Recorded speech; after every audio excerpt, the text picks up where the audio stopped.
This is our presentation on use of hot cattle branding in ranching.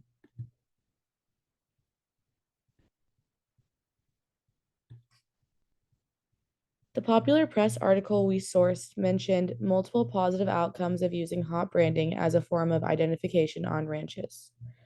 One of these positive benefits is the fact that hot branding is extremely effective, leaving a permanent scar in the shape of the ranch's specific brand, which is well known in the local community.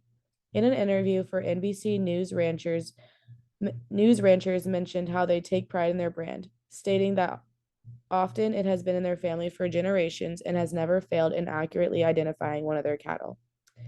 In addition, these articles mention how hot branding has been used for thousands of years and is the original method in identifying livestock on a large scale.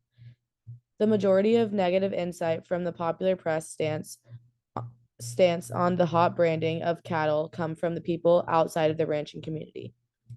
The public view argues that hot branding is unnecessarily cruel for the animal and could be easily replaced by more modern alternatives.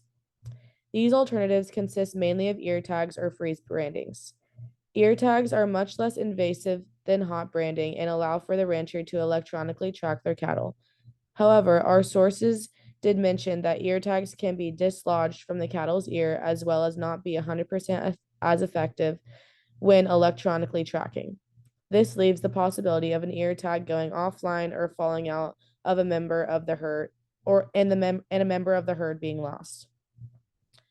Freeze branding is less painful to the cattle and can still hold the shape of the rancher's brand, keeping their history intact, but do not last the lifetime of the cattle and must be redone multiple times, costing the ranchers money.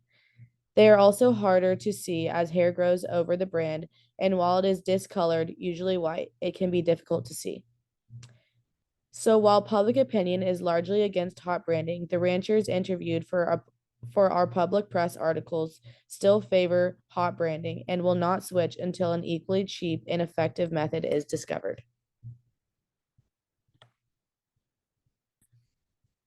In conclusion, our popular press and scientific articles almost completely agree with the factual evidence for and against hot iron branding part.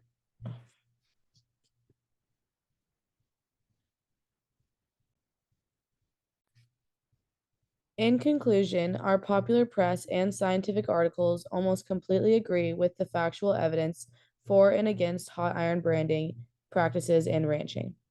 Both popular press and scientific articles acknowledge that hot iron branding causes cattle the most pain when compared to any other alternative.